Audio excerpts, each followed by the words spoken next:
دی debate میں خوش آمدید۔ کیا یہ ممکن ہے کہ اسلام کی ابتدائی تاریخ میں جن حکمرانوں کو ہم ظالم یا غاصب سمجھتے ہیں، دراصل انہی کی سخت گیر پالیسیوں نے اس نوزائیدہ سلطنت کو صفحہ ہستی سے مٹنے سے بچایا ہو؟ یہ واقعی ایک بہت چپتا ہوا سوال ہے۔ بالکل۔ تو آج کی اس نشست میں ہم خلافت راشدہ کے بعد بنو امیہ کے دور میں ہونے والی اس زبردست کشمکش کا جائزہ لے رہے ہیں، جسے ہم بقا بمقابلہ روح کہہ سکتے ہیں۔ یعنی کیا ایک وسیع ہوتی ہوئی سلطنت کو سنبھالنے کے لیے جس چیز کو ہم انتظامی عملیت پسندی کہتے ہیں، وہ واقعی ایک مجبوری تھی؟ یا پھر یہ اسلامی اصولوں سے ایک انحراف تھا؟ جی بالکل، ایک ایسا صریح انحراف جس نے حق پر مبنی مزاحمت کو جنم دیا۔ میرا موقف اس بحث میں یہ ہے کہ اموی دور میں ریاست چلانے کے نام پر قرآنی اور نبوی اصولوں سے واضح انحراف کیا گیا، اور یہی وجہ ہے کہ دین کی اصل روح کو بچانے کے لیے ائمہ اطہار اور مخلص صحابہ کو پہلے مخفی اور پھر علانیہ جدوجہد کا راستہ اختیار کرنا پڑا۔ اچھا، آپ نے بقا بمقابلہ روح کی جو بات کی نا، میں اسی سے اپنی بات کا آغاز کروں گا۔ دیکھیں، جب آپ کا گھر زلزلے کی زد میں ہو، دیواریں دھڑک رہی ہوں، تو آپ کا پہلا کام اس کی روح یا ڈیکوریشن بچانا نہیں ہوتا۔ تو پھر کیا ہوتا ہے؟ آپ کا پہلا کام چھت کو گرنے سے روکنا ہوتا ہے۔ میرا موقف یہ ہے کہ خلافت سے ایک عقل اور طاقت پر مبنی ریاست کی طرف منتقلی کوئی نظریاتی سازش نہیں تھی۔ یہ اس وقت کے انتہائی ہنگامی اور پیچیدہ حالات کی ایک انتظامی ضرورت تھی۔ یعنی آپ اسے غاصبانہ نظام نہیں مانتے؟ بالکل نہیں مانتا۔ ہم اسے محض ایک غاصبانہ نظام نہیں کہہ سکتے۔ یہ ایک طرح کی ملوکیت راشدہ تھی، جس نے ایک بکھرتی ہوئی سلطنت کو مزید انتشار، خانہ جنگی اور فتنوں سے بچا کر ایک مضبوط مرکز فراہم کیا۔ میں سمجھ رہی ہوں کہ آپ اس تبدیلی کو ریاستی بقا کی اینک سے دیکھ رہے ہیں، لیکن میرے لیے یہ ہضم کرنا تھوڑا مشکل ہے کہ ہم اسے محض ایک انتظامی تبدیلی کہہ کر آگے بڑھ جائیں۔ اچھا، کیوں؟ کیونکہ یہ اقدار کا ایک بہت بڑا زمانہ تھا۔ ہم سب جانتے ہیں کہ خلافت راشدہ کا ماڈل مکمل طور پر نبوی اصولوں پر کھڑا تھا۔ ذرا حضرت سفینہ رضی اللہ عنہ کی اس مشہور حدیث کو یاد کریں، جہاں واضح پیشن گوئی ہے کہ میری امت میں 30 سال تک خلافت رہے گی اور پھر ملوکیت آ جائے گی۔ جی، وہ حدیث تو ہے۔ تو انہوں نے باقاعدہ خلفائے راشدین کے ادوار گنا کر ثابت کیا کہ اس کے بعد جو نظام آیا وہ الہی نقشے سے ہٹ کر تھا۔ میرا مطلب ہے، جب آپ کے حکمران قرآنی احکامات کو ریاستی ثوابدید پر قربان کرنے لگیں تو کیا یہ زوال نہیں ہے؟ اسی لیے تو ائمہ نے ان ظالم حکومتوں سے مکمل بائیکاٹ کیا۔ دیکھیں، وہ حدیث یقیناً ہماری تاریخ کا ایک اہم حصہ ہے، میں اس سے بالکل انکار نہیں کر رہا، لیکن کیا ہر تبدیلی کو تاریخ زوال سمجھ لینا تاریخ کا درست تجزیہ ہے؟ تو اور کیا سمجھا جائے اسے؟ آپ ذرا اس وقت کے زمینی حقائق تو دیکھیں۔ حضرت عثمان رضی اللہ عنہ کی افسوسناک شہادت کے بعد ریاست کس نہج پر پہنچ چکی تھی؟ اسلامی سلطنت کے اندر ایک طوفان برپا تھا۔ طوفان تو تھا، میں مانتی ہوں، لیکن اس کا حل کیا یہ تھا کہ اصولوں کو ہی بدل دیا جائے؟ حضرت علی رضی اللہ عنہ تو اسی طوفان میں اصولوں پر کھڑے رہے نا۔ بالکل، حضرت علی رضی اللہ عنہ اپنے دور کے بہترین قاضی تھے، اگزہم علی کہلاتے تھے۔ ان کا عدالتی مزاج تقاضا کرتا تھا کہ جب تک شرعی گواہیاں نہ ہوں وہ قاتلین عثمان پر ہاتھ نہ ڈالیں۔ جی، جو کہ بالکل درست اور اصولی بات تھی۔ ایک مثالی قاضی کے لیے یہ بالکل درست رویہ ہے، لیکن آپ یہ بھی تو دیکھیں کہ اس وقت ریاست ایک شہر تک محدود نہیں تھی، وہ شمالی افریقہ سے لے کر وسطی ایشیا تک پھیل رہی تھی۔ اس وسیع سلطنت کو بچانے کے لیے محض عدالتی مزاج نہیں بلکہ ایک فیصلہ کن طاقت اور سخت گیر انتظامی بصیرت کی ضرورت تھی۔ اور آپ کے خیال میں وہ اموی انتظامیہ نے سرہم کی؟ جی بالکل، ابن خلدون اس تبدیلی کو بہت خوبصورتی سے بیان کرتے ہیں، جسے وہ سیاست عقلیہ کہتے ہیں۔ ایک منٹ، سامعین کی آسانی کے لیے ذرا اس سیاست عقلیہ کو کھولیے۔ کیا یہ محض حکمرانوں کی منمانی کا دوسرا نام نہیں تھا؟ نہیں، یہ منمانی ہرگز نہیں تھی۔ سیاست عقلیہ سے مراد ریاست کا وہ نظام ہے جو خالص مذہبی جوش و خروش کے بجائے انسانوں کے وضع کردہ قوانین، عقل اور زمینی حقائق کے تحت چلایا جائے۔ ابن خلدون کہتے ہیں کہ جب ابتدائی دور کا وہ خالص مذہبی جوش کم ہونے لگا اور سلطنت بڑی ہو گئی تو ریاست کو چلانے کے لیے انسانوں کی مادی اور سماجی فلاح کے قوانین ضروری ہو گئے۔ اسے آپ محض شر نہیں کہہ سکتے، مطلب یہ ایک تاریخی جبر تھا۔ مجھے آپ کے اس تاریخی جبر والے استدلال پر شدید تحفظات ہیں۔ وہ کیوں؟ کیونکہ جب ہم انتظامی مجبوری کا نام لے کر الہی قانون توڑنے کا جواز پیش کرتے ہیں نا، تو ہم دراصل دین کی بنیادیں کھوکھلی کر رہے ہوتے ہیں۔ چلیے ہم مادی فلاح کی بات کرتے ہیں۔ معیشت کو لے لیں۔ مال غنیمت کی تقسیم کا طریقہ قرآن میں بالکل واضح ہے کہ 5واں حصہ یعنی خمس بیت المال کا ہے اور باقی 4 حصے لڑنے والے مجاہدین کے۔ جی، یہ قرآنی اصول ہے، میں تسلیم کرتا ہوں۔ تو پھر اموی دور میں ریاستی ضرورت کے نام پر اس قرآنی حکم کی سری خلاف ورزی کیوں کی گئی؟ مجھے یہاں زیاد اور حضرت حکم بن عمرو غفاری رضی اللہ عنہ کا واقعہ یاد آ رہا ہے۔ زیاد نے باقاعدہ خط لکھا کہ امیر المومنین کا حکم ہے مال غنیمت میں سے سونا اور چاندی الگ کر لو، باقی بانٹ دو۔ صحیح۔ اور حکم بن عمرو نے کیا کیا؟ انہوں نے خط کو رد کر دیا اور کہا کہ اللہ کی کتاب حکمران کے خط سے پہلے ہے۔ انہوں نے سونا چاندی بانٹ دیا۔ مطلب انہوں نے واضح کر دیا کہ انتظامی مجبوری الہی قانون کو منسوخ نہیں کر سکتی۔ یہ تو ان کا ذاتی فعل تھا نا۔ لیکن کیا ریاست کی یہ نام نہاد عملیت پسندی دین کے معاشی اصولوں کو تباہ نہیں کر رہی تھی؟ دیکھیں، حکم بن عمرو غفاری کا جذبہ اپنی جگہ بالکل قابل احترام ہے، وہ ایک سچے صحابی تھے، لیکن آپ کو ذرا اس خطے کی وسیع جیو پولیٹیکل صورتحال کو بھی دیکھنا ہوگا۔ جیو پولیٹیکل صورتحال کیسے الہی قانون کو بدل سکتی ہے؟ بدلنے کی بات نہیں ہے۔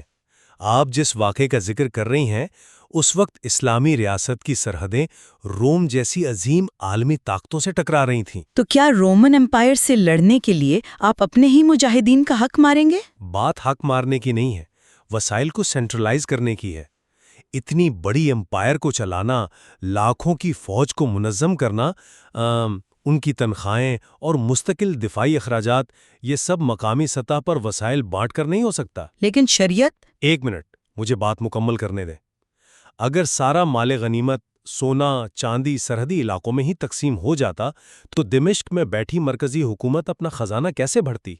اور اگر خزانہ خالی ہوتا تو وہ بیرونی خطرات سے نمٹنے کے لیے فوج کیسے بھیجتی؟ اچھا، تو یہ عسکری مرکزیت کی مجبوری تھی؟ بالکل۔ ابن خلدون جس عصبیت یا گروپ سولیڈیرٹی کی بات کرتے ہیں نا، وہ عسکری اور معاشی مرکزیت کے بغیر قائم نہیں رہ سکتی۔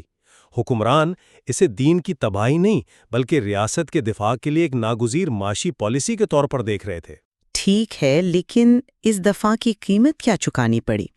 آپ کہہ رہے ہیں خزانہ بھرنا ضروری تھا، لیکن اس خزانے کو بھرنے کے لیے جب ریاست نے شریعت کو اپنی مرضی کے تابع کیا تو اس نے ایک زبردست رد عمل کو جنم دیا۔ آپ مزاحمتی تحریکوں کی بات کر رہی ہیں؟ جی، جو لوگ دین کی اصل روح کو سمجھتے تھے ان کے لیے یہ محض ایک معاشی پالیسی نہیں تھی، یہ ظلم تھا۔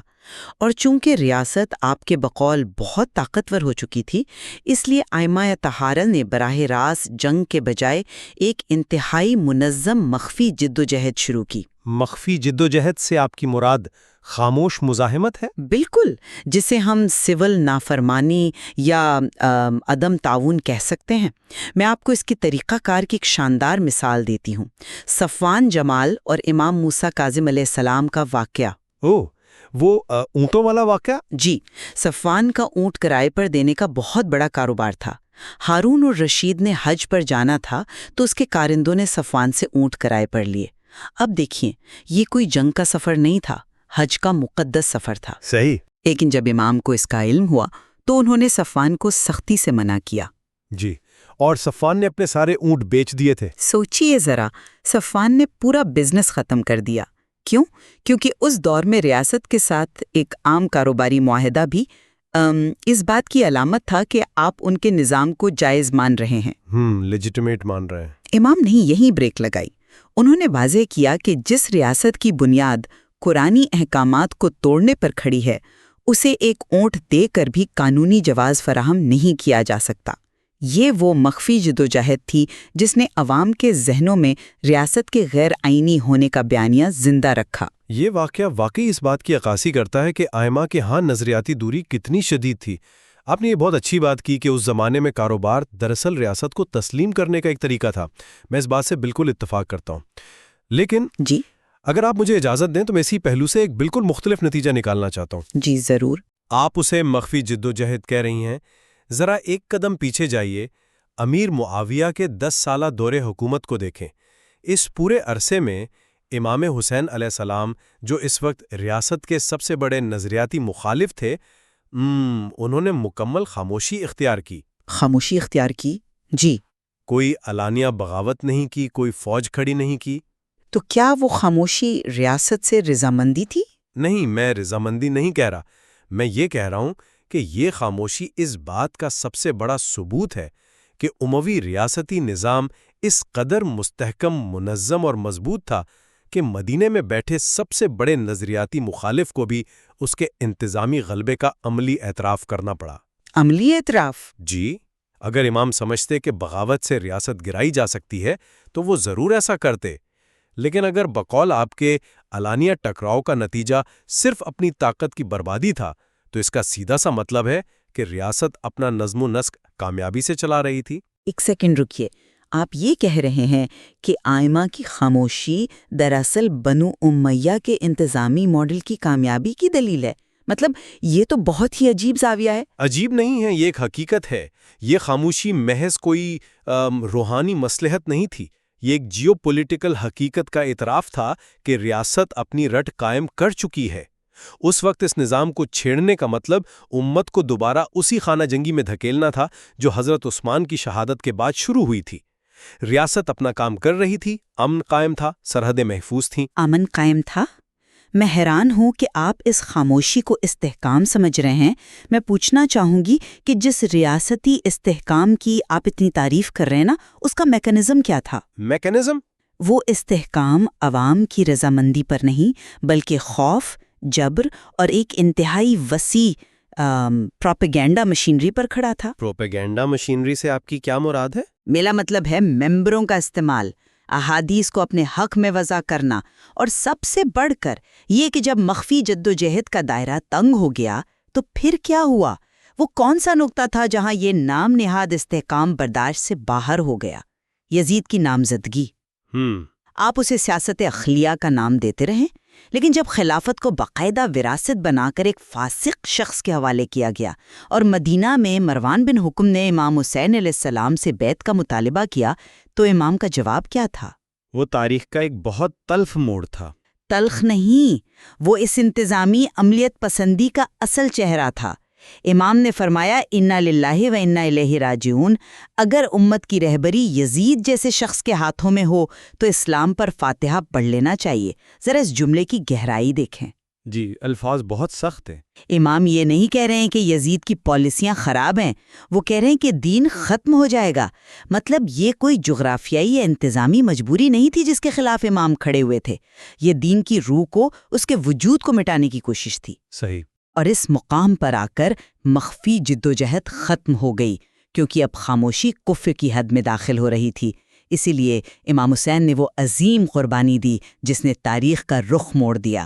میں آپ کی اس بات سے 100% متفق ہوں کہ یزید کی نامزدگی اور پھر بیعت کا جبر وہ مقام تھا جہاں بنو امیہ نے تمام حدیں پار کر دیں.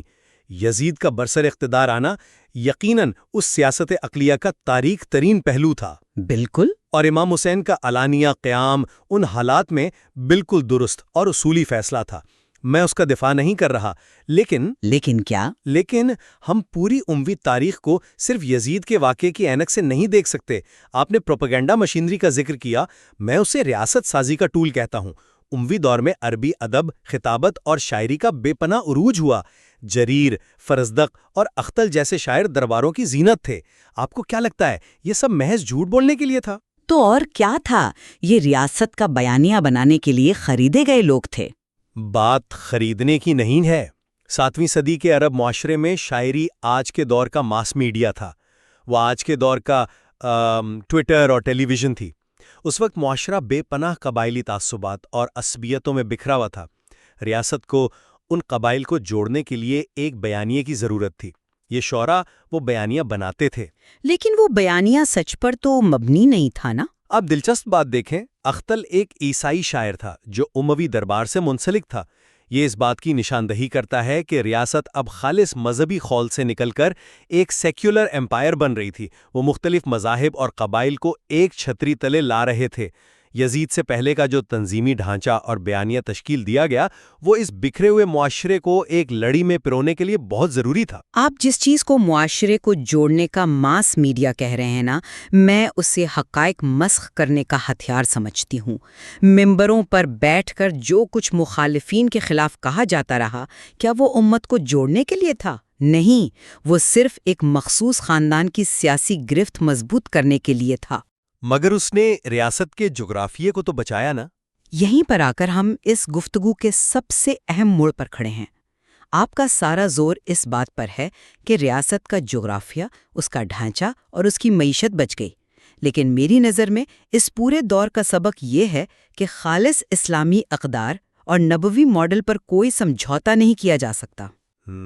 جب آپ محض عقل، طاقت اور جغرافیائی مجبوری کا عذر تراش کر الہی احکامات کو بدلتے ہیں تو آپ دراصل دین کی روح کا سودا کر رہے ہوتے ہیں۔ لیکن کیا ریاست کے بغیر دین کا وجود محفوظ رہ سکتا تھا؟ دین کا وجود ریاست کے محلات میں نہیں، ائمہ اور حق پرستوں کے دلوں میں محفوظ رہا۔ اگر یہ مزاحمت نہ ہوتی، اگر صفوان جیسے لوگ اپنا کاروبار قربان نہ کرتے، اور اگر امام حسین علیہ السلام کربلا میں اپنا پاکیزہ خون نہ دیتے، تو وہ نام نہاد مستحکم پروپیگنڈا مشینری اسلام کی شکل ہی بگاڑ چکی تھی۔ جی، مزاحمت کا اپنا ایک مقام ہے۔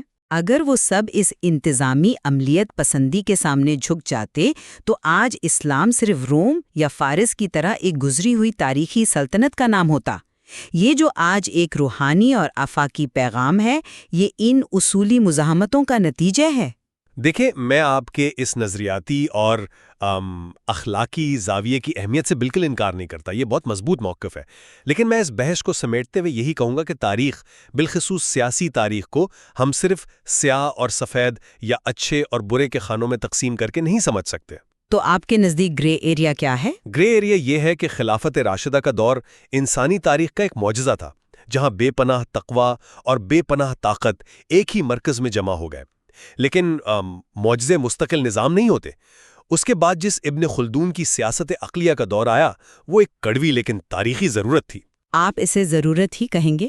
جی، ذرا سوچئے، اگر اس وقت کے منتظمین سختی نہ کرتے، مال غنیمت کو مرکز میں نہ لاتے اور اپنے مخالفین کو طاقت سے نہ دباتے، تو بیرونی حملوں اور اندرونی بغاوتوں کے باعث اسلامی ریاست بہت پہلے ٹکڑے ٹکڑے ہو چکی ہوتی۔